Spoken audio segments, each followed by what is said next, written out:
Thank you very much. It's interesting to be here at the moment when your mayor, Mr. Hashimoto, has become so famous in Japan and is too busy to meet with us. Obviously, he has political aspirations. But it's interesting that he seems not to care about his own people in Osaka. He's more interested in national politics. Or he's not really suitable to be a national politician. 2 months after the Fukushima accident, he agreed to receive contaminated radioactive waste from around that area and incinerate it. 36,000 tons of material. I don't know if it's been transported here yet or not. Has it? 36,000 トンあると大阪に Not yet. Although they were planning to have a test incineration today. Still be here. Is it? でHas it arrived or not? まだないですね。Don't know. Yeah. Well, I mean, as if Fukushima wasn't bad enough for Fukushima Prefecture and other areas, even Tokyo is contaminated. What they're doing is sharing their radioactive waste with other cities to contaminate other cities. And to my mind, as a paediatrician and a physician, that is criminal. In effect, that's sharing the accident, the radioactive accident, with the rest of Japan, including this very large city. The materials that will be contained in 36,000 tons of wood pieces, etc. from Fukushima are number one, cesium-137. Cesium-137 lasts for 300 years. 300 years. So as it lands all over Osaka, it will be there for the next 300 years to be inhaled by people, to get into food and to be swallowed. The government talks about acceptable levels of radiation, but there are no acceptable levels of radiation. All radiation is dangerous. All can lead to the induction of cancer. In the cesium-134 that only lasts for about 20 years, but that's also extremely radioactive. The cesium causes brain tumours, very malignant muscle tumours called sarcomas. It can locate in the testicles and ovaries, where it can cause ovarian cancer, testicular cancer, or genetic abnormalities in future generations. It can also get into the fetus, causing severe congenital anomalies, babies born grossly deformed. There will be other elements as well in this waste, including cobalt-60, which is extremely radioactive, and uranium 235 and 238, which causes kidney cancer, congenital malformations, bone cancer, and leukemia. So it's totally appropriate that the women here are rising up, women who have young children, because children are 20 times more sensitive to the effects of radiation than adults. Little girls are twice as sensitive as little boys, and fetuses are thousands of times more sensitive to radiation than adults. One X-ray to the pregnant abdomen doubles the incidence of leukemia in the baby. It's always women that lead revolutions, always women. And Japan needs a revolution led by the women and the mothers and the potential mothers. It's interesting that Mr. Hashimoto has the same name as a thyroid disease called Hashimoto's syndrome, the same sort of disease that could be induced by radiation.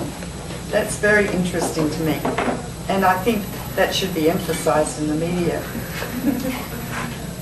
It's possible that Mr. Hashimoto does not understand the medical effects of radiation, and that cesium concentrates in the food hundreds or thousands of times. So it may be one level on the ground, but when it gets into the lettuce and the carrots and the vegetables and the milk and the meat, it's concentrated. Each time it's taken up by another, like the grass, the cattle, the milk, the meat, and then human beings. When you eat food with radiation in it, like cesium, you can't taste it. You can't smell it. You can't see it. It's invisible. It's an invisible killer. And the cesium will go and lodge in the brain or the muscle and stay there for a long time, irradiating a small volume of cells. Those cells get a really high dose of radiation. These materials that get inside your body, they're called internal emitters, and the Japanese government doesn't even think about them. Neither does the World Health Organization. All they talk about is external radiation, like cesium lands on the ground. It's emitting gamma radiation like X-rays, but they never talk about when it gets inside your body. The Japanese government and TEPCO are lying to the Japanese people. When you have a medical catastrophe like Fukushima, you don't lie to people. You don't lie to people. It's like lying about a smallpox epidemic or a rabies epidemic. When you incinerate radioactive waste, it doesn't change the radioactive elements. They just get, you can't get rid of them. They just go straight up the chimney. Sorry. To land all over the people and on the ground and get into the food. They said they will have filters in the chimney to filter out the radiation. It won't filter it all out at all. Then what do you do with the radioactive filters? Put them in a waste dump. Where is it? Somewhere. The dump is called Yumeshima. Yeah. So when it rains, down comes the rain and spreads the material into the water and back up into the food for the next 300 years. It's interesting that the Osaka city councillors who are concerned are female councillors. We're more intelligent than men, let's be frank. Intuition is very acute when it comes to protecting our children. So I would like to say how much I respect the women here who have organised to fight incineration, and under no circumstances must it happen. Mr. Hashimoto must be kept to account. I will help you as much as I possibly can. This issue must become part of the federal election campaign, not federal, the national election campaign. The catastrophe at Fukushima, Building 4, which may collapse, which will be the end of much of Japan, and the transportation of radioactive waste around the country and incinerating it. It's interesting that the Russian government was much more responsible to its citizens than the Japanese government has been. That's interesting. After Chernobyl. It's important to note that I think you're about 60 miles or so from about 15 nuclear power plants, including Oi. And Oi is transected by an earthquake fault. So you need to worry about incineration, and you must keep those reactors closed and close down the Oi reactors and show the world what a sensible nation Japan really is. And this is all I really have to say. I'll be interested to take questions from you later, if you have questions.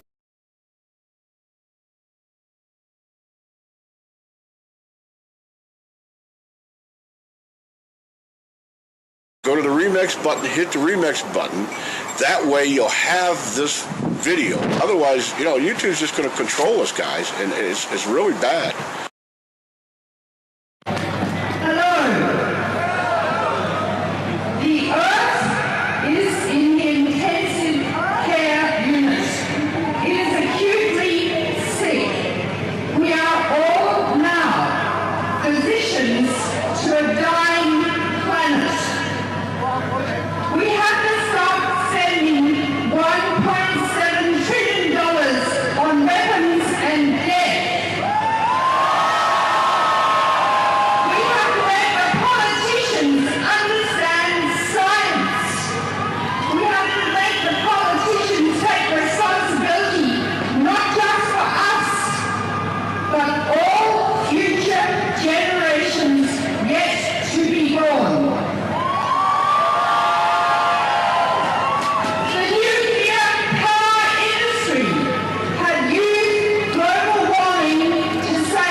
It will produce the greatest public health hazard the world has ever seen for the rest of time. We must close down every single nuclear reactor in Europe and throughout the world. If we go on and Libya gets a nuclear power plant and Iran and Saudi Arabia and they make bombs, America and Russia have thousands of nuclear weapons facing each other on hair trigger alert. Take half an hour to go from one to the other. There are 60 hydrogen bombs targeted on Moscow, 40 on New York. One bomb would vaporize all the people in New York. 40 on New York, 60 on Washington, many on Copenhagen. A nuclear war could happen tonight by error, computer error, or on 9/11, we almost launched a nuclear war in America because nobody knew what was happening. And they went from DEFCON 6 to DEFCON 2, and the men in the missile silos got their keys out, ready to turn the locks and start a nuclear war. So any country that blows up a city could initiate a nuclear war and produce nuclear winter with the earth covered with a cloud so thick it blocks out the earth, and you have a short ice age and the end of life on earth, and all the nuclear power plants melt down. So we have global warming here, which is a catastrophe, and we have the possibility of nuclear winter here. The scale of justice, hot or cold. Do we go from global warming into nuclear fire?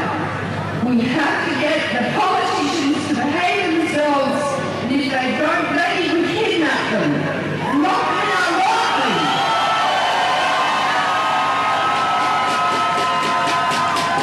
We kidnap them, lock them in our laundry, and feed them with cat food. That'll fix it. Thank you.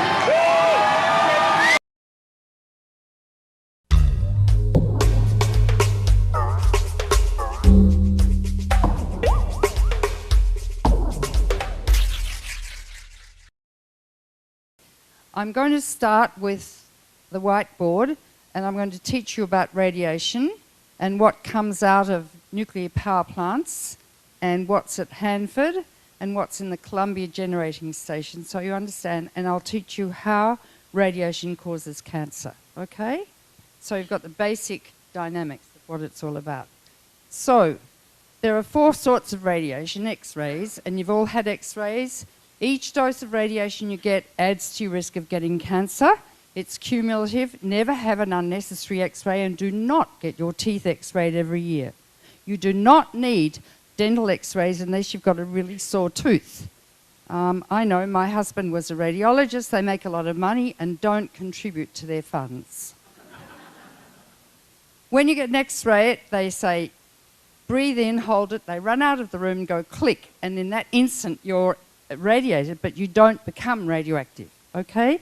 But in that instant, your genes can be damaged in your cells so that later on you can develop cancer. X-rays, one X-ray to the pregnant abdomen of a woman doubles the incidence of leukemia in that baby. That's why they say, when was your last menstrual period? And you don't get X-rays in your second part of your menstrual cycle because you could have ovulated and you may be pregnant. Then there's gamma radiation, which is like X-rays, non-particulate form of energy that goes straight through you, and this is like X-rays, and that's given off by radioactive materials made in nuclear power plants. Then there's alpha radiation, which is a particulate form of radiation composed of 2 protons and 2 neutrons emitted from an unstable atom. And for instance, uranium is an alpha emitter, and so is plutonium. And in fact, you can hold an alpha emitter in your hand, and this radiation doesn't penetrate dead skin. And it will be blocked by a piece of paper, but once it's in your body, for instance, in your lung, and you inhale some plutonium, which those people did out at WIP in Carlsbad, New Mexico, the radiation travels a tiny distance, and the cells close to it all die because it's such very high energy radiation. But as radiation decreases with the square of the distance on the periphery, cells remain viable, and in every cell there are the chromosomes, and arranged on the chromosomes are the genes. This is a simplified version.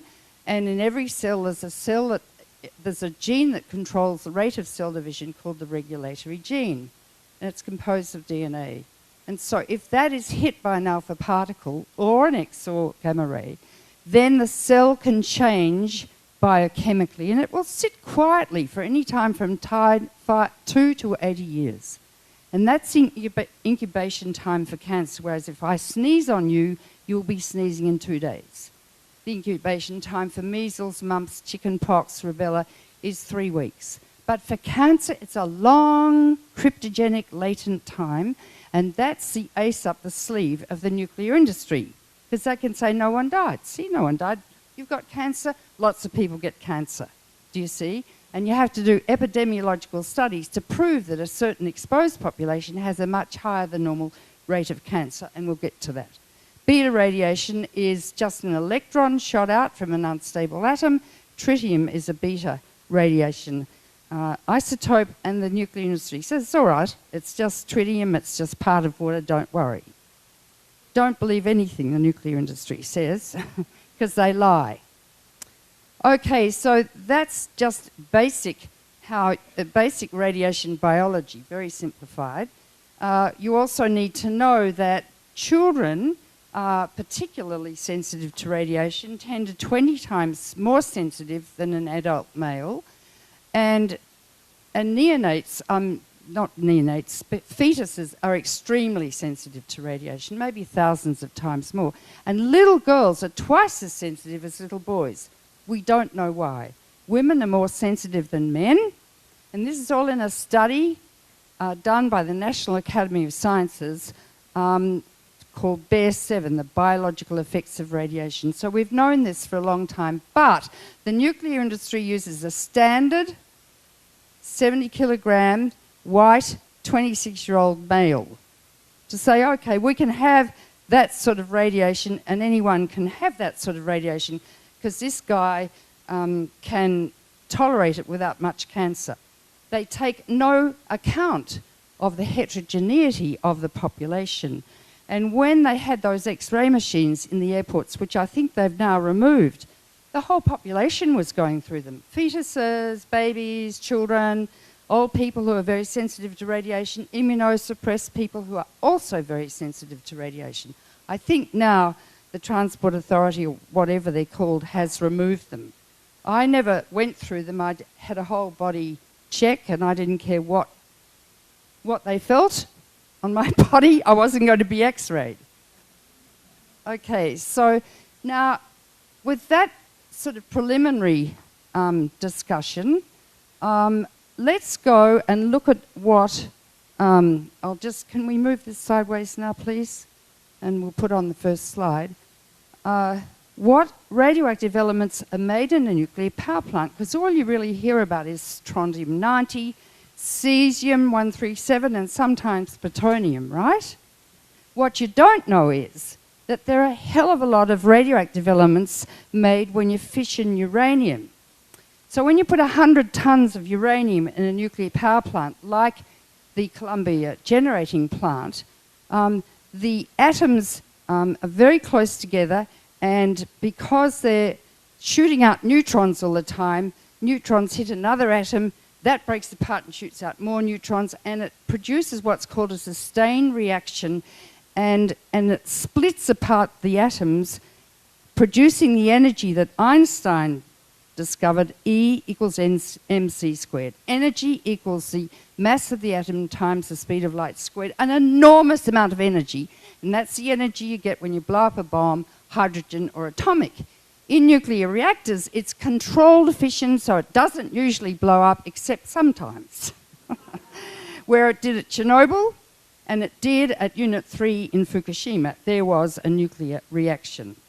They say it can't happen, but it does. So let's start from the top and go through fairly quickly all of these elements. So here's tritium. Now tritium is used in exit signs often, and the signs on airport runways as the plane taxis to the airport. It is hydrogen, basically radioactive hydrogen, which combines with oxygen to form tritiated water. All nuclear power plants emit tritium all the time. Each reactor requires 100 tons of water,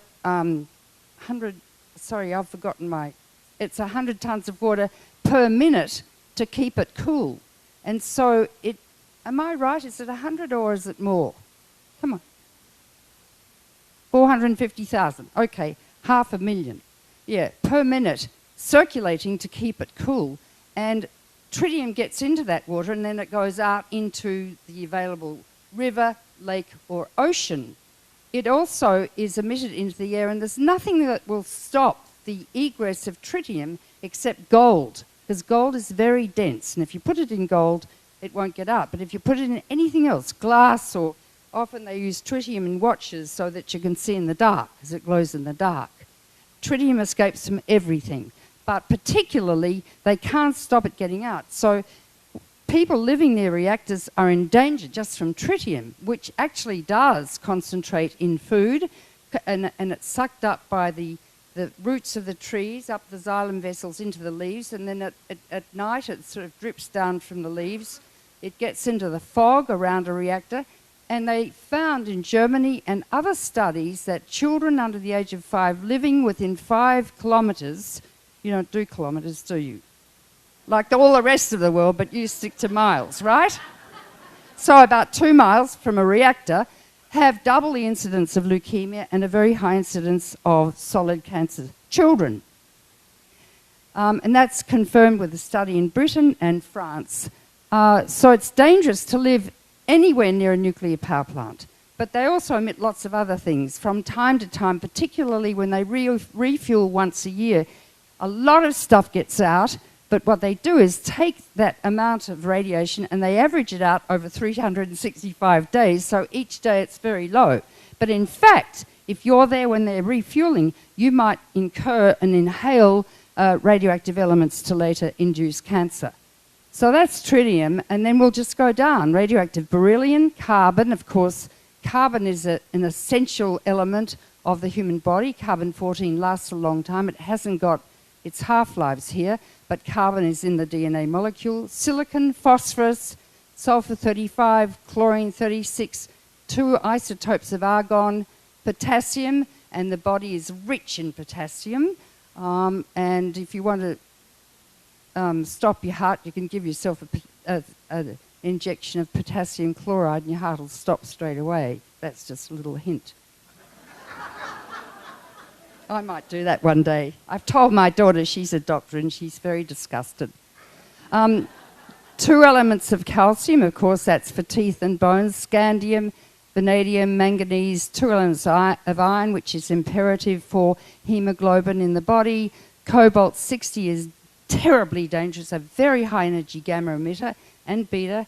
2 of nickel, zinc, selenium, krypton, which is a gas, rubidium, strontium-90, which lasts for 300 to 600 years and causes bone cancer and leukemia because it deposits in the bone because it's a calcium analogue. Yttrium, niobium, how many there? 5. Molybdenum, technetium, ruthenium, rhodium, palladium. Look at all of these in silver, and they found high levels of radioactive silver in the cattle around Fukushima, and probably still is. Cadmium, indium, tin. Look at all the tin isotopes that are made. Antimony. Bismuth. Polonium. Polonium is an alpha emitter and highly carcinogenic, and it's probably polonium in cigarette smoke that induces lung cancer. Not so much the tar, but the polonium that concentrates on the tiny hairs of the tobacco leaves from the air, naturally occurring. It is a daughter of uranium, which occurs naturally, but it's also made in nuclear reactors, and it's probably the polonium that articles in the New England Journal have said causes lung cancer. Radon, you all know about radon, that is naturally occurring, and if you've got a cellar, especially in the northeast, radon accumulates, and it's one of the main causes of lung cancer, and is estimated by your government to be a major carcinogen. Francium, never heard of that. Radium, that's what gave Madame Curie cancer. She isolated radium, I think 223, from pitch blende, and she liked it. She used to carry it around in her lab coat pocket playing with it. And she died of aplastic anemia, which means her whole bone marrow stopped producing any red or white blood cells or platelets. She was so radioactive they had to bury her in a radioactive waste facility. Her daughter also worked with her, and she died of leukemia too. That's before we knew, but that was a long time ago. We've known for a long time. Actinium, thorium. Thorium, they want to make nuclear power plants out of thorium, and there are thorium trolls trolling me on Facebook at the moment, or Twitter, not knowing that thorium is a totally inadequate material to put in a nuclear power plant because it's not naturally fissionable. You can ask me that about that later. Proctinium, uranium, look at all the uranium elements, all of which are in nuclear reactors. Neptunium, which is an alpha emitter, terribly dangerous, and plutonium, of course. 239 is about the most toxic material that we know, most carcinogenic. 238 is used to power batteries for space exploration. Plutonium-241 converts to americium-241, and here it is, which is much more toxic than plutonium-241, and they're worried in Europe after Chernobyl that the plutonium will convert to 241, which is a high-energy gamma emitter and tremendously carcinogenic. So generations hence will be exposed to a lot of americium-241. Curium is also an alpha emitter, named after Madame Curie, of course. And then there's berkelium, named after Berkeley, and californium, named after guess what? So they're the elements that are in a reactor. Now, at Chernobyl, there was a man who was an expert in hydroelectricity, not nuclear, but he was in charge of the reactor one night. It had only been running for 3 months, so there wasn't a huge amount of fissionable material in it, or fission products, but there's a fair bit. And he did an experiment in the middle of the night, and there was a huge bang. And the control room filled up with white dust, and he said to his 2 young men, "Help us, go out and see what's happened." And they went out and came back and said, "It's gone." He said, "What's gone?" And they said, "The reactor's gone." And he said, "Don't be ridiculous, go out and have another look." It had gone, it had exploded. And then it burnt because the control rods which moderate the neutrons were made of carbon, and they burnt. And they burnt for at least 10 days, and so the tremendous heat forced the isotopes right up into the stratosphere. Now here we are in the Ukraine, Chernobyl. Guess how many nuclear power plants there are in the Ukraine, where America is confronting Russia right now. The neocons in the State Department probably don't even know about that and don't care. 15. You can't have a conventional war in a country with nuclear power plants because any of them can be easily melted down by a missile or a cessation of electricity. So we're in a very precarious situation at the moment, and that's apart from the fact that both Russia and America, who own 94% of the 16,400 hydrogen bombs, have both their missiles on a high alert, ready to go with the press of the button, and a 3-minute decision time by Putin or Obama. Have you ever read about that in the major press or the New York Times? It's a very tricky, very dangerous situation we're in, both from the nuclear reactors being vulnerable and the weapons, and we've come close to nuclear war on numerous occasions. Now this is the fallout. Incredibly radioactive, the red areas. These are not exclusion zones. People aren't allowed to live there anymore. And then the lesser ones, the more sort of orangey ones, they were, well, you can see Sweden got a hell of a dose, and that's where they first picked up the radiation, and they said, "What's going on?" And Gorbachev and Russia didn't tell anyone for about 10 days. Norway, Finland, there are farms in England now whose lambs are so radioactive and full of cesium they can't be sold in the market. And you can see there are radioactive wild boars running around Germany that are so radioactive they almost glow in the dark, and they have to be buried in radioactive waste facilities. And these elements last, some of them, for hundreds and hundreds of years and some thousands of years. Now you know what sort of elements are all over Europe. Turkey got a huge fallout. It's not on the map. Don't eat Turkish dried apricots. And most of the, what do you use for your coffee to flavour it? Hazelnuts are grown in Turkey. The Turks were so annoyed with Russia, they picked all the radioactive tea and sent it to Russia so they could drink the tea. So that just shows you what happened from Chernobyl. And let me tell you that there's been a study done by many, many Russians, written papers in Slavic, which have been translated by the New York Academy of Sciences. And by now, estimates are over 1 million people have already died from this dreadful, dreadful catastrophe. So you can see one stupid man with a nuclear power plant can contaminate a whole continent.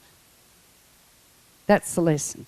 And nuclear accidents never end because the isotopes remain in the ground to reconcentrate back in the food, back in the grass, thousands of times back in the milk and the meat. And then as we stand at the apex of the food chain, they concentrate most highly in us. They're invisible, they're tasteless, they're odorless, and we don't know if we're eating radioactive food. Okay, now here's Fukushima. This is before and after the earthquake. What happened was there was an earthquake of 9 on the Richter scale out in the Pacific. The reactors were built, they excavated a cliff. They could have built them high up above the Pacific, but they excavated a cliff and built them at sea level. And so when the earthquake occurred, these reactors lost external power. 1 million gallons a minute, that's how much water needs to circulate in each reactor to keep it cool. Incidentally, these complexes of a reactor are called nuclear power plants. Notice the euphemism? Plants grow in the soil and have chlorophyll. Fancy calling these revolting things plants. Number one, always look at the language that the Pentagon uses in the Department of Energy. So they lost their external power supply, but then they have underneath them great big diesel generators the size of a house. So if they lose their external power supply, the generators kick in and keep the pumps running to circulate the cooling water.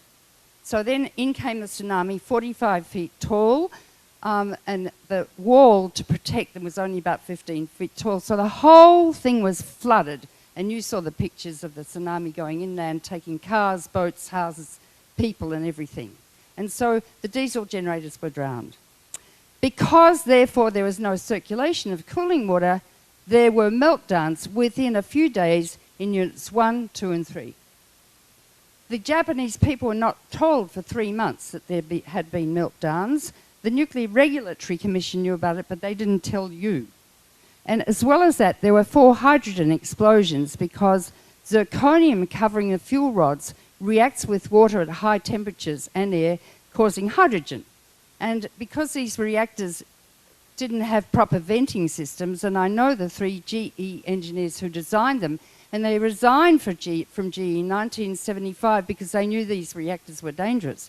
The hydrogen built up and exploded in units 1, 2, 3 and 4. And then there was another big explosion in unit 2, 3, which they think was a fuel pool on top of the reactors. Fuel pools, euphemistically called swimming pools, contain huge amounts of radioactive fuel rods removed from the reactor every year, about 30 tons per year. And so there was a nuclear explosion here. And these reactors ended up looking like this. And at the moment, lots of hydrogen is still being produced by the zirconium and the molten cores, which have melted right through the containment vessel, probably into the earth. And that's called, by the nuclear industry, a melt through to China syndrome. 100 tons of terribly hot radioactive lava has gone into the earth or in the containment vessel, which is all now cracked and broken. So they're injecting nitrogen in to dilute the hydrogen so we won't have any more hydrogen explosions, but it's pretty tenuous what's happening. And this was what it looked like. Can you believe it? Look at it. It's like Chernobyl. Another one, reactor 1. And this is an inside look, but it's not too clear, so don't worry about that one. This was released by the Australian Radiation Service on March the 11th, in March 2000. And this was the potential fallout, which has actually come to pass. So here's Japan, and here are you.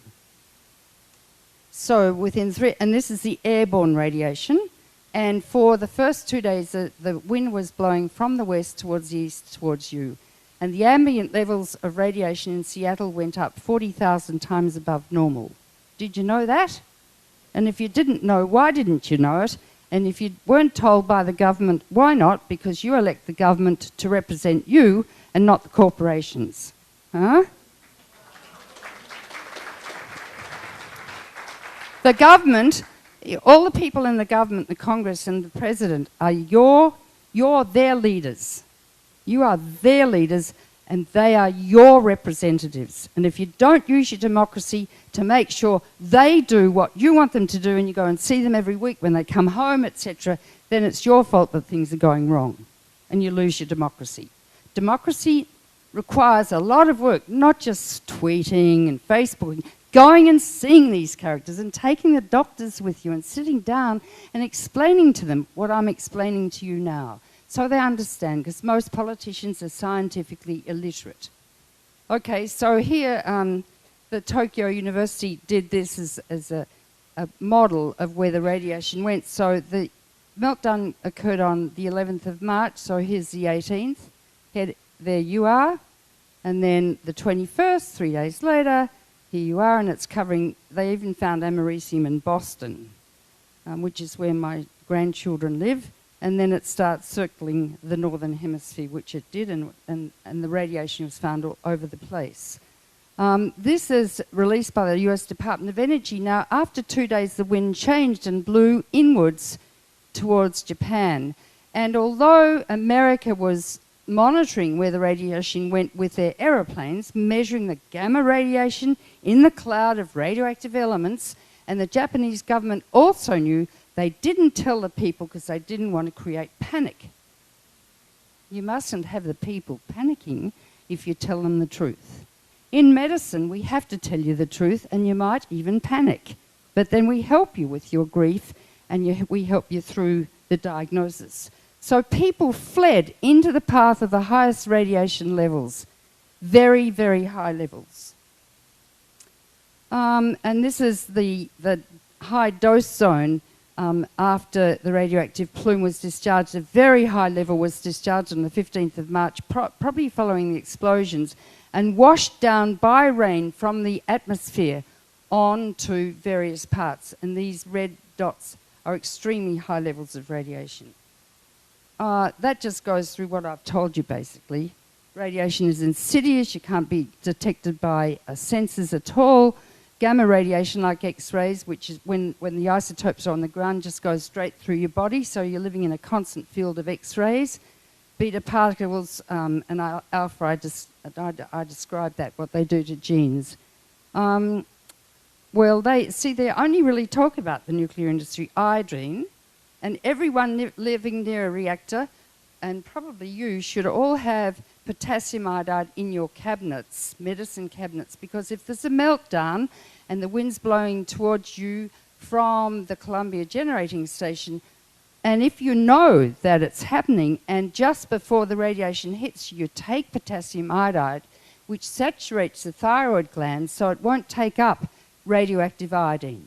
It doesn't protect you against anything else. None of the other elements that you just saw can be protected against. There's no way we can get radioactive elements out of your body once you're contaminated.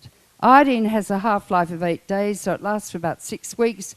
After 3 Mile Island, which is 13 miles from Hershey's Chocolates, and it's in the middle of a very rich dairying area in America, there was so much iodine in the cow's milk that they powdered the milk for 6 weeks until the iodine decayed away, and then they used it for the chocolates.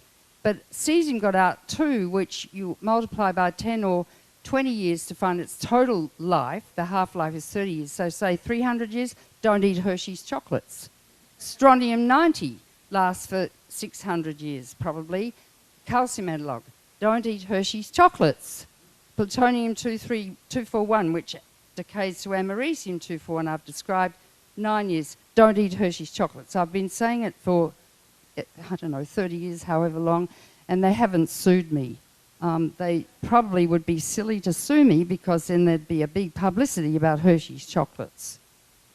Now, this is in Tokyo. Tokyo got a huge fallout, and these are the azaleas in July dying in the middle of summer, and these are the ginkgo leaves with spots of radiation on them which have killed them. Now, what people don't know is that Tokyo got a very, very high fallout because it rained. And the highest level of fallout was detected in the Tokyo metropolitan area of Saitama. Cesium radiation levels being detected at nearly 1 million becquerels per square metre. A becquerel is a disintegration per second of radiation, a level almost twice as high as the Chernobyl permanent dead zone evacuation limit of only 500,000 becquerels. Now, people want to go to Japan, they want to take their kids skiing, and it's all fine.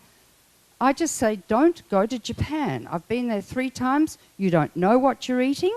You don't know where the fish is sourced. You don't know if you're eating rice from Fukushima, which they're actively growing now. If it's very radioactive, they dilute it with non-radioactive rice, but the solution to pollution by dilution is fallacious when it comes to radiation because it reconcentrates back in your body. Okay? And I went to a sushi bar in New York recently. Everyone's in their best clothes drinking sakis, and I said, where are the fish from? They said, Japan. Hillary Clinton signed, and I got my sushi from New Zealand and Canada. Hillary Clinton signed just after the accident an agreement with Japan that they would you would continue importing Japanese food. Don't elect her as president.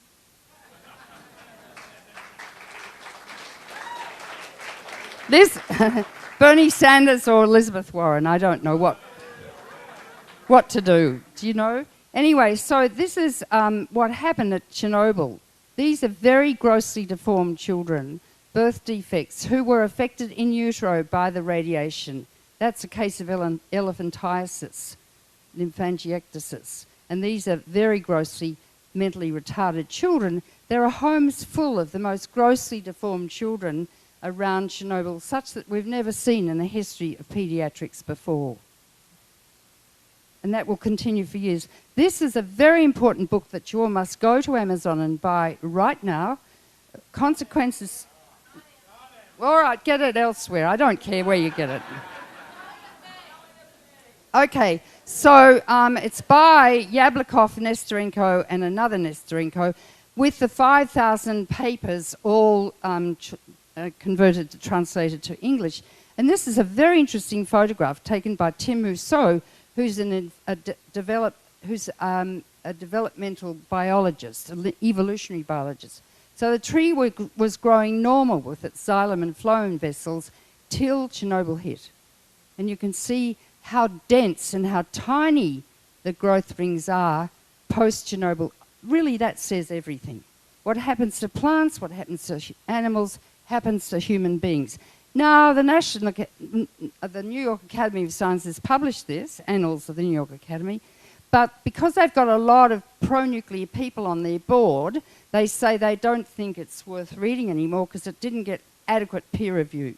Well, that's absolute rhubarb, because, as we say in Australia, because, you've got very strict standards of peer review, but it's the most fascinating book I've ever read in medicine, and the sort of diseases that were incurred were extraordinary. Diabetes, because cesium concentrates in the pancreas. Cesium also concentrates in the thyroid gland. Premature aging, children, it's called progeria, having premature aging symptoms of heart attacks, children dropping dead of heart attacks because cesium concentrates in the cardiac muscle and produces irregularities. This has all been done by a very good Russian scientist. Huge numbers of cancers and leukemias, babies being born deformed, as I've said, and the like. So new diseases are being described, and the nuclear people get in and will violate this important, terribly important study because they want to continue with nuclear power, and they make me very annoyed. Now, this was a book that I commissioned by Arjun Makajani, a brilliant plasma physicist. He did it a few years ago, and it was said that at one of my conferences that America can generate all the electricity it needs and be carbon and nuclear free, and we said that's impossible. So I set up the study, and in fact Arjun found that by 2050, but it's more like 2020, you can be totally carbon free and nuclear free. Why aren't there solar panels on every house in Washington state? They're all over Germany, and they have as much rain and, cloud as you. The sun gets through the clouds and generates electricity. Why aren't there windmills everywhere? Why do you have a nuclear power plant here, for God's sake? And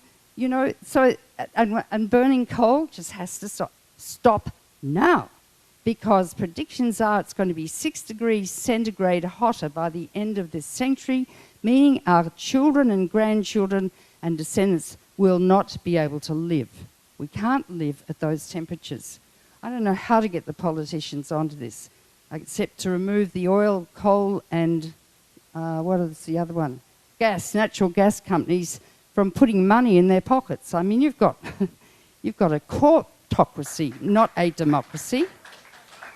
Now, this is Tim Mousseau's work. He goes into the evacuation zones of Chernobyl and Fukushima to the detriment of his health.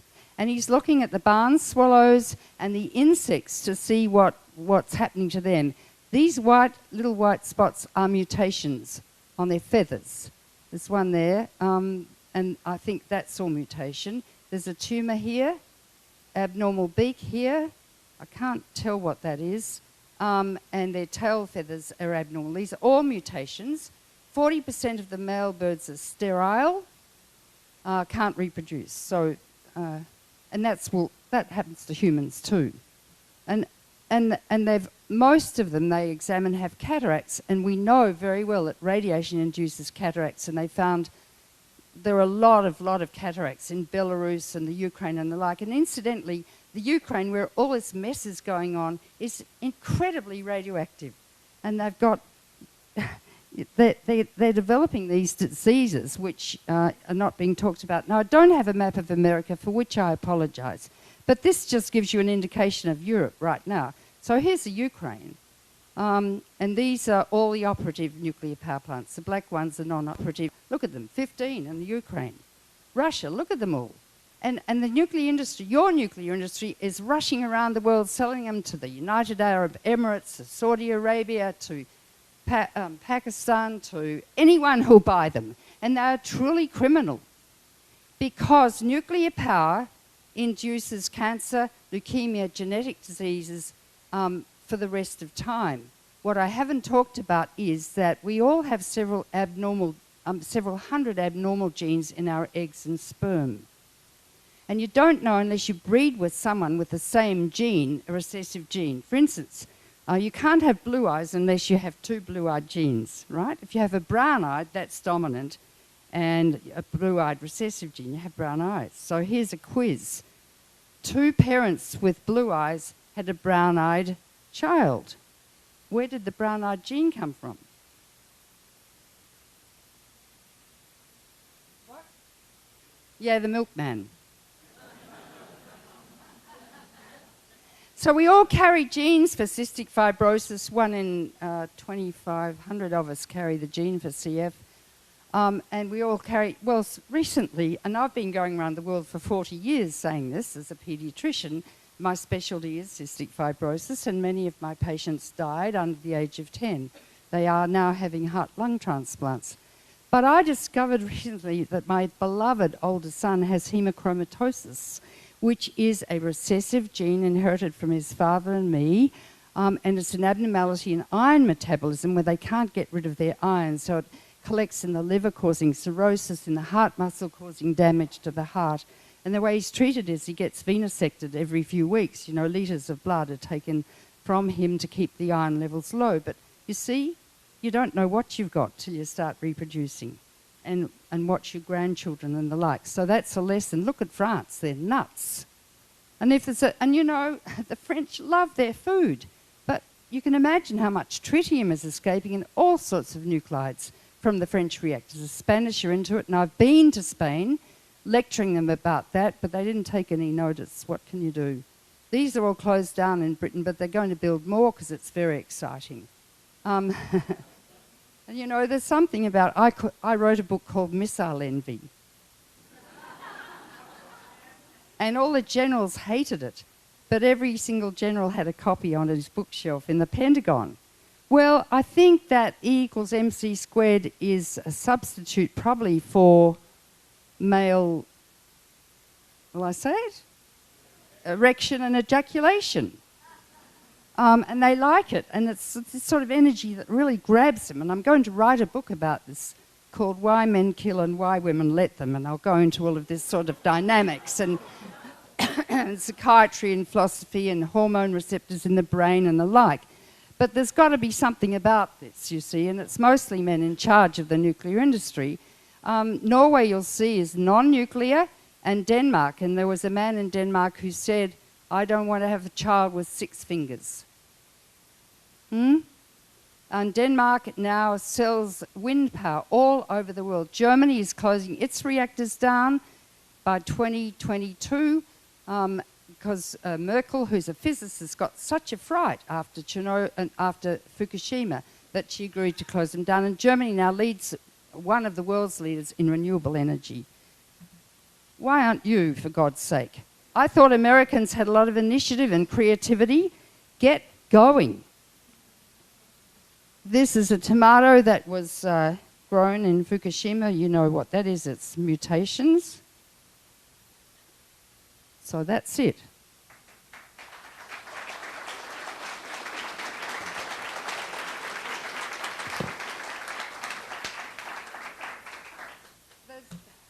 There's lots more I can say about Fukushima. It's not over. It's every day 400 tons of highly radioactive water pouring into the Pacific and heading towards you. And because the radiation bioaccumulates in the fish, hundreds of times in the algae, hundreds more times in the crustaceans, hundreds more times in the little fish, the big fish and us, and you can't taste it. It's heading towards you. I live in a fishing village in Australia on the Pacific. Fish swim thousands of miles. There's a very big current that goes straight from the east coast of Japan over to you, and it's heading towards you. It hasn't quite hit yet, I think, and it's really quite radioactive. Your government is not testing the seawater, it's not testing the fish, and it's not testing the ambient air, because if there's another earthquake, Building 3, which is very fragile, could well collapse onto the molten core and release huge amounts of radiation, and there could be a sort of a nuclear fire or volcano, and your ambient air should be being tested continuously by the EPA. It's not. Furthermore, the reactors were built with a mountain range behind them, and water pours down every day under the reactors, which was fine when they were intact. But now, with 3 molten cores, each of 100 tons, with all those isotopes I showed you, the water's washing over them and becoming extremely radioactive and going into the Pacific. There's no way they can get to those cores because they're so radioactive, men will die. They send robots in there, they get fried. And I predict, and so do many nuclear engineers, that this problem will never be solved. People are still living in highly radioactive areas. Now, 104 children under the age of 18 in the Fukushima prefecture have thyroid cancer. The incidence of thyroid cancer in that population is 1 or 2 per million.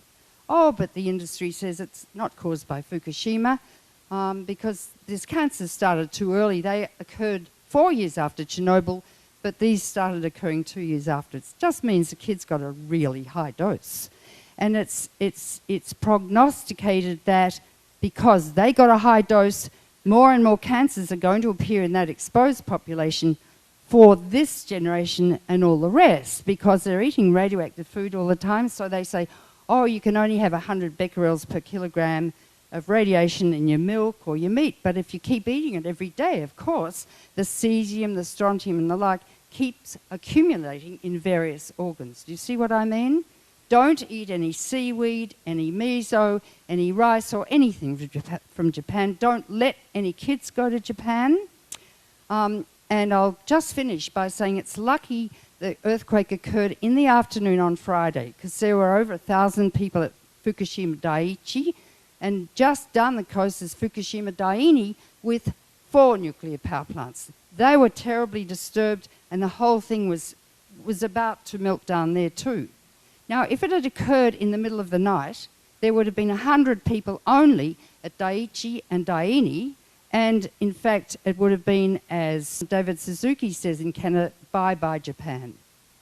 I know Naoto Kan, and in fact, he opened the conference that I had a year ago at the New York Academy of Medicine, and this is the book, Crisis Without End, with all the papers that were presented there, oceanographers, epidemiologists, Tim Mousseau.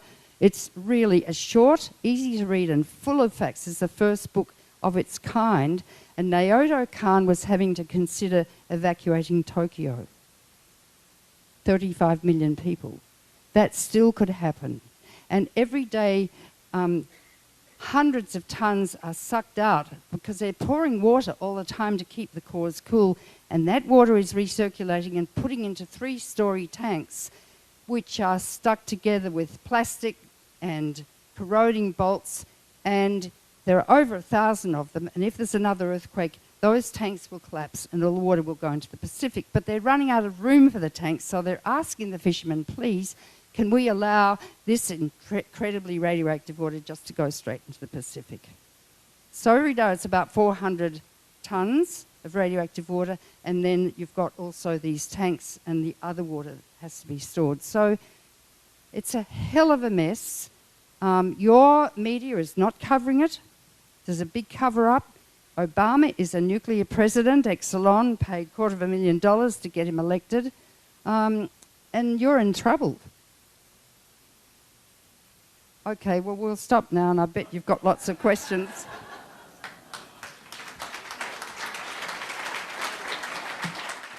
I assure you it's not that I'm looking for something more to worry about. But I've been to Basra and the Highway of Death, and I'd like to ask you, so I can understand, the dust from the depleted uranium that the doctors there all identify as the cause of all the birth defects we've seen. WPSR has been there. Yeah. Is that the same phenomena of particulate radiation that's being carried in the winds from Japan? Or is it something no, you've been using uranium weapons in Iraq for a long time. Radioactive weapons. It's really a nuclear war that's been going on there. Yes.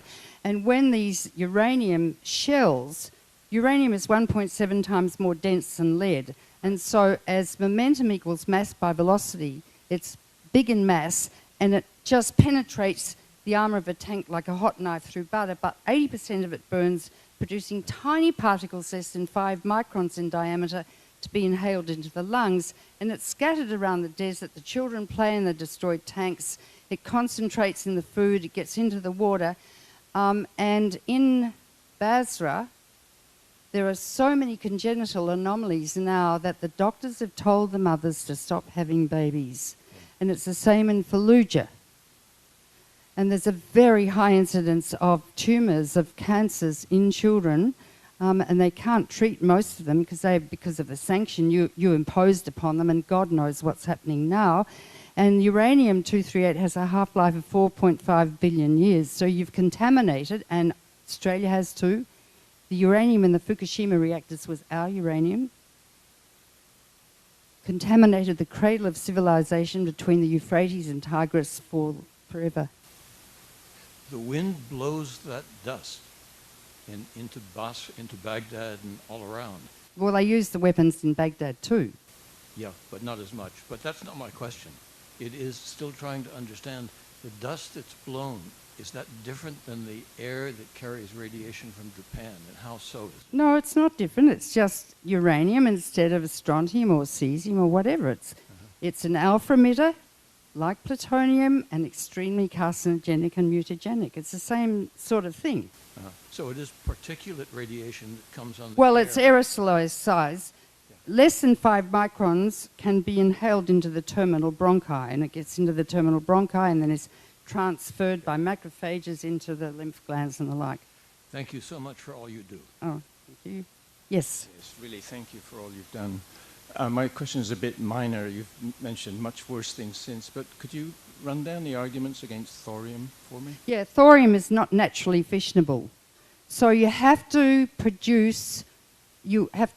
enrich uranium-235 above 3%, which is normally used in your nuclear power plants, above 3%, which is itself fissionable. Or you have to reprocess plutonium out of your spent fuel, and that's a terribly dangerous process. You put the spent fuel rods in concentrated nitric acid, melt them, and by chemical process remove the plutonium, which you can use for your bombs, and you've got lots of bombs, and can be mixed with the thorium. And so as the uranium-235 or plutonium is mixed with thorium, the thorium turns into uranium-233 and 232. And I think it's a 233 that's naturally fissionable. So it starts after a while after concentrating to sustain itself, or you have to reprocess that fuel and melt it down to get out the uranium-233. Uranium-232, though, is deadly toxic. It is a huge gamma emitter, and so it's terribly, terribly dangerous. And it's too expensive to go through these steps to get a fissionable product. And there are thorium people who, I don't know where their heads are, but there have been a lot of studies done, and I wrote a paper, an article recently for the Huffington Post about this. It's economically absolutely unsustainable, as is nuclear power, compared to renewables and conservation. And Americans waste 28% of the electricity they use by leaving everything on. In Germany, you know, you go to a hotel and the light turns on in the hall, and then within a few minutes it turns off automatically. I don't know why people think, and you know, when you walk through a door and it opens, that's a global warming door, or it's a cancer door. Think of the way you use electricity, escalators, doors, everything. You don't use clothes dryers. Hang your clothes outside to dry in the nuclear reactor in the sky in the summer, and we all hang our clothes outside in Australia, and in the winter hang them up in the basement next to and they dry in a flash. But there are laws in this country saying you're not allowed to hang your underpants outside or your brassiers because Mrs. Brown might see them, you know? That's really queer. Yeah. I want to go back to Iraq and what happened. I am interested personally in seeing any studies that you might be aware of about the human toll that the crimes of the U.S. since 91 has done to the. Are there any studies documenting what really happened? This is number one. Number two, I think the standard we measure by in terms of nuclear stuff is the Nagasaki and the Hiroshima bombs. I am interested also in knowing if there is a way to quantify how many Nagasaki or Hiroshima bombs have the U.S. dropped on Iraq since 91, if there is something like that. Well, we don't know because the Pentagon won't tell us, and we try and get data and we can't get any data. And the New York Times, I wrote a piece for the New York Times about 6-8 years ago about depleted uranium, and they wouldn't publish it. They said, we're unable to publish this, meaning who's telling them they can't? And if the Pentagon tells them they can't, then you don't have a free press. We've known in medicine for years what uranium does. We actually used to use it in our patients. There's a very large literature on uranium. And if you look at this book, Nuclear Power is Not the Answer, there is a section on depleted uranium here explaining everything. It's a heavy metal. It's excreted by the kidney, causes kidney cancer, bladder cancer, and many other cancers. So, and it goes to the bone. It's deposited in bone and teeth. So if you want to look it up, it's here. Yeah. Tom. So you've been to Japan 3 times, and you've visited and spoken with people. What's your estimate of women, Japanese women, how much they've led the anti-nuclear movement, how much they have stopped, so no reactors have opened up since Fukushima, etc. What's your feeling about that? Well, women, they have a bigger corpus callosum than men, connecting the right and left brains. So their intuitive senses are actually usually more developed than males. And of course, our hormones are there to nurture life. You know, it's why we have periods and the whole thing. And therefore, when you have a child, you'll do anything, you'll die to protect your child. And the women rose up, and they're very powerful. They're carting radioactive waste all around Japan and incinerating it. So they're sharing the radiation in Osaka and Kyoto and everything. It's really awful, I tell you. And so the women rise up, but Japan's a very autocratic society, and what I learnt was that, they bow all the time and apologize, even though they've done wicked things. But one thing you mustn't experience is shame. For your family or yourself, if you do something bad, you feel terrible shame, and that's the worst thing you can have. Now, I think the Irish and the Jews, it's guilt. But in Japan, it's shame. And everyone follows the leader, and they've got a really bad prime minister now called Abe, who wants to violate their peaceful constitution, helped to be set up by General MacArthur, and now they're going to build weapons, and America wants them to, and is encouraging them to. And America is encouraging them to open their nuclear power plants. And Japan exports nuclear reactors and parts of reactors all over the world, and that's what Abe's been doing recently, travelling around the world selling parts for nuclear reactors. And I want to tear my hair out because what I haven't mentioned is radioactive waste, which is Hanford, which is the reactors. You've got 77,000 tonnes of radioactive waste from your reactors stored on the roof of the reactors, protected by a Kmart type roof. Okay? And at Hanford, it's just a dreadful mess which will never be cleaned up. The Columbia River has been the most radioactive river in the world. And once a man worked at Hanford, went down to the mouth of the Columbia, ate some oysters that were caught there, went back, walked through the radiation detector, and it went crazy. Don't swim in the Columbia. Don't eat fish from the Columbia. And Hanford is going to go on forever for the rest of time, killing you to make the bombs to kill you better. That's really what it's all about. Radioactive waste lasts for 1 million years, according to the EPA, must be stored isolated from the ecosphere for 1 million years, and they've got a thing called the Waste Confidence Bill. They are confident that one day they'll find the answer to storage of radioactive waste. It's like having a cancer confidence bill. One day we'll find the cure to cancer. Or a death confidence bill. One day we'll find the answer to death. Talk about unscientific wickedness. And so you've got huge amounts of liquid radioactive waste at Hanford and Savannah River from making the bombs. And over time, this stuff is going to leak out of any container, be it iron, titanium, whatever, within 100 years, get into the water supply, filter in, bioconcentrate in your food for the rest of time, and people will wake in the morning having deformed babies because they've been exposed in utero as they're developing in the first trimester, babies getting leukemia and cancer at the age of 6 instead of 60, babies being born with genetic disease, breast milk radioactive, so epidemics of cancer, genetic disease, and deformities. That's what this means. It means that we are inducing random compulsory genetic engineering for the rest of time with this damn nuclear thing. And we've got to cut these guys off at the ankles because it's insane. If there's one case of rabies in Seattle, it would be headlines, wouldn't it? But cancer, oh well. And who's helped who's helped a cancer patient to die? Hands up. You know how hideous it is. I've spent my life trying to save lives, and I just can't comprehend what's going on at the moment. It's beyond my comprehension. But it's up to us to stop it. Yeah. Yes.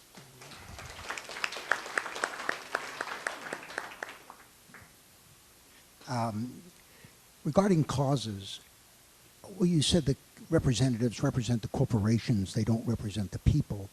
And I would add to that they're bought and bankrolled entirely by the corporations. Yeah. And we live in a society, a capitalist society, that is based on unsustainable growth. And this is, to me, is what is behind, underneath all of this. Of course. And my question is, do you feel that we need a revolution Yes, to overturn absolutely capitalism you need and a bring on revolution. and bring on socialism? If any country needed a revolution, you need one. And lots of you are probably Christians, and don't forget Jesus was a socialist. Leave thy earthly goods and follow me. It's more difficult for a rich man to enter the kingdom of heaven than a camel to pass through the eye of a needle. See not the mote in the other person's eye. Look instead at the mote in your own eye. Socialism's bloody good. We've got it in Australia. We've got free healthcare. If you get sick, you go to a public hospital, not charged a thing, and you have the best medical care in the world. That's a civilized society where your tax dollars go for you and for education, not 50% of your discretionary budget going to build bombs and the Pentagon for Lockheed Martin, for Boeing, for Northrop Grumman, for Raytheon. This is wicked. Your tax dollars go for killing. Our tax dollars go for life. And you've got to change that. The nuclear industry is totally socialized. You, in fact, are a communist country because the whole weapons industry is socialized, and the Pentagon, and so is the nuclear industry. You're a communist country. Let's be frank. So it's communism for the corporations and capitalism for all of you people. Go and hear Naomi Klein. One more question. One more question. So you mentioned how much radiation had already been over Seattle. So what does that say about the food that's grown here? Well, I don't know. I mean, how can I say? Is it being measured? Huh? Is it being measured? Is the radiation in the food being measured? I can't guess.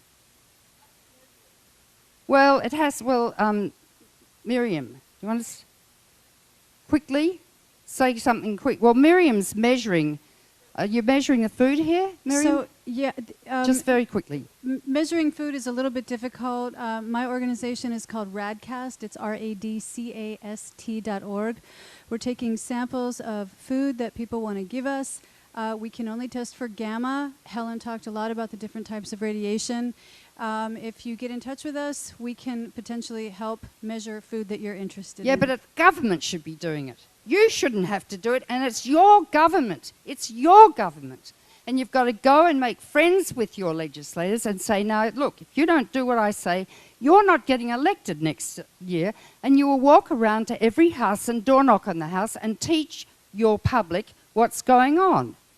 That's called democracy.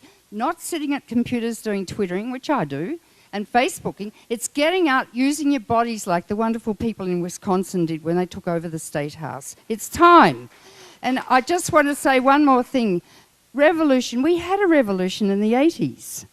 We had a peaceful revolution. When I first came here and I started PSR in 1978, most people I talked to said, it's better to be dead than red. And I thought, what? Oh, we don't want to be communists. And I thought, this is psychotic.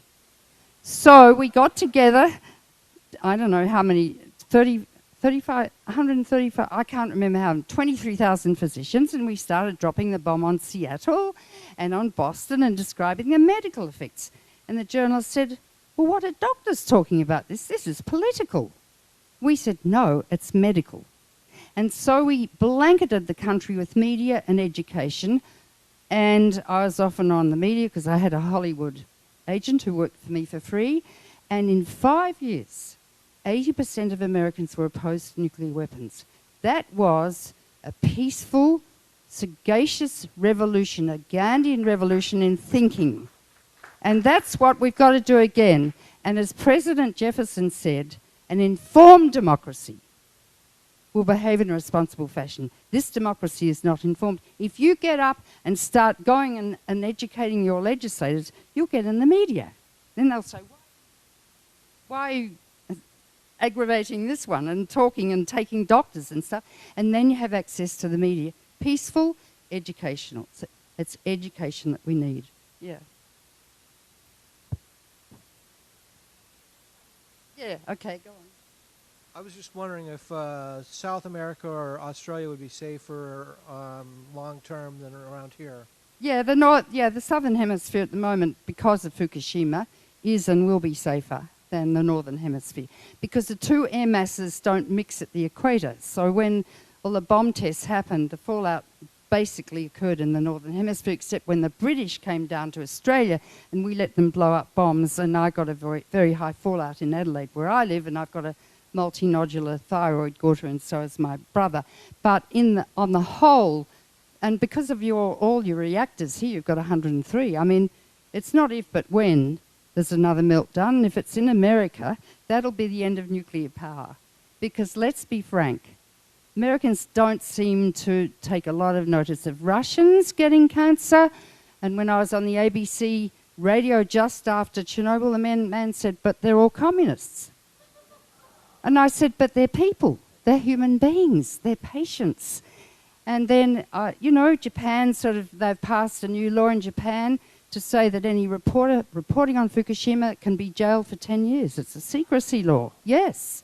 And they're not reporting on anything else, and they're only looking at thyroid cancer. There's a huge cover-up. And so if there's a meltdown in Indian Point, 35 miles from Manhattan, and people are dying of acute radiation illness with their hair falling out, vomiting and bleeding to death in Manhattan, and they'll never get out through the tunnels and the bridges, and then they start getting leukemia and stuff. What do you think that'll mean to the nuclear industry? And Indian Point is just near an earthquake. Diablo Canyon is built right on an earthquake. See, you're in serious trouble. Why don't you lead the world and show the world what a fantastic nation you are, and close all the reactors? That'll be great. We'll be very pleased if you do that.